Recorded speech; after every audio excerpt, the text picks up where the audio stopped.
সে বর্ণবিদ্বেষী কিংবা সে ধর্মবিদ্বেষী, অন্য বর্ণের মানুষের প্রতি তার বিদ্বেষ রয়েছে, অন্য ধর্মের মানুষের প্রতি তার বিদ্বেষ রয়েছে।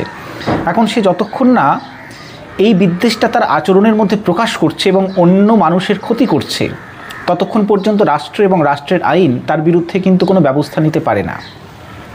অর্থাৎ রাষ্ট্রের আইন মূলত সীমাবদ্ধ ব্যক্তির সঙ্গে ব্যক্তির যে সম্পর্ক এবং একজন ব্যক্তির প্রতি অন্য ব্যক্তির যে আচরণ তার মধ্যে।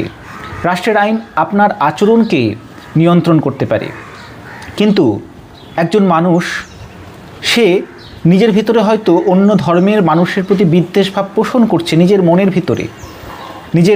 মনের ভিতরে হয়তো অন্য বর্ণের মানুষের প্রতি সে অত্যন্ত ঘৃণার ভাব রাখে, কিন্তু রাষ্ট্রের আইন তার কি ক্ষমতা রয়েছে, তার কি শক্তি রয়েছে তার মনের পরিবর্তন ঘটানোর, তার চরিত্রের পরিবর্তন ঘটানোর?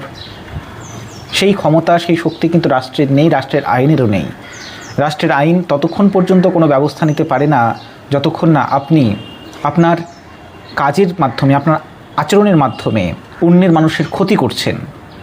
তাহলে মনের পরিবর্তন ঘটাবে কে, চরিত্রের পরিবর্তন ঘটাবে কে? রাষ্ট্রের আইন তো সেটা পারছে না, রাষ্ট্রের সেই ক্ষমতা নেই। এর জন্য প্রয়োজন শিক্ষার, এই জন্য প্রয়োজন সচেতনতার, এবং এই শিক্ষা আর সচেতনতা সম্পূর্ণরূপে ব্যক্তির নিজস্ব দায়িত্বে অর্জন করতে হবে। এই জন্যই মানুষকে রাষ্ট্রের উপর যেমন নির্ভর করতে হয় আইনের দিক থেকে, আবার মানুষকে তার ভিতরের প্রকৃতির উপরেও নির্ভর করতে হয়। ভিতরের প্রকৃতি মানে আমাদের প্রকৃতিগতভাবেই আমরা বিশেষ কিছু গুণের অধিকারী, যেমন আমাদের মধ্যে ভালোবাসা রয়েছে, আমাদের মধ্যে সহানুভূতি রয়েছে, দয়া রয়েছে, আবার আমাদের মধ্যে কিন্তু অনেক নেগেটিভ দিকও রয়েছে। তাই একজন ব্যক্তিকে সচেতন হতে হবে, সে তার চরিত্রের কোন গুণগুলোকে প্রাধান্য দেবে, কোন গুণগুলোর চর্চা করবে। হয়তো একজন মানুষ সে অন্য মানুষের ক্ষতি করছে না, কিন্তু ভিতরে ভিতরে সে সেই ঘৃণাকে রাখে, ঘৃণাকে পোষণ করে।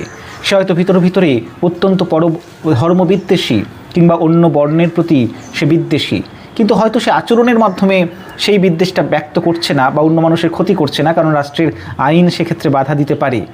কিন্তু একজন ব্যক্তির মনেরও পরিবর্তন হওয়া দরকার, তা না হলে সে হয়তো বাইরের দিক থেকে একটা সুস্থ সমাজ তৈরি হলেও ভিতরে ভিতরে কোনো মানুষের সঙ্গে কোনো মানুষের সম্পর্কের উন্নতি ঘটবে না। মানুষের সঙ্গে মানুষের যে সম্পর্কের স্বাভাবিকতা, তার যে সহজতা, সেইটা নষ্ট হবে। রাষ্ট্রের আইন আপনাকে অন্য মানুষের ক্ষতি করার থেকে আটকাতে পারে, কিন্তু একজন মানুষের সঙ্গে আরেকজন মানুষের সম্পর্কের কল্যাণ ঘটানোর ক্ষমতা রাষ্ট্রের নেই। সেই দায়িত্বটা একান্তরূপেই ব্যক্তির নিজস্ব দায়িত্ব।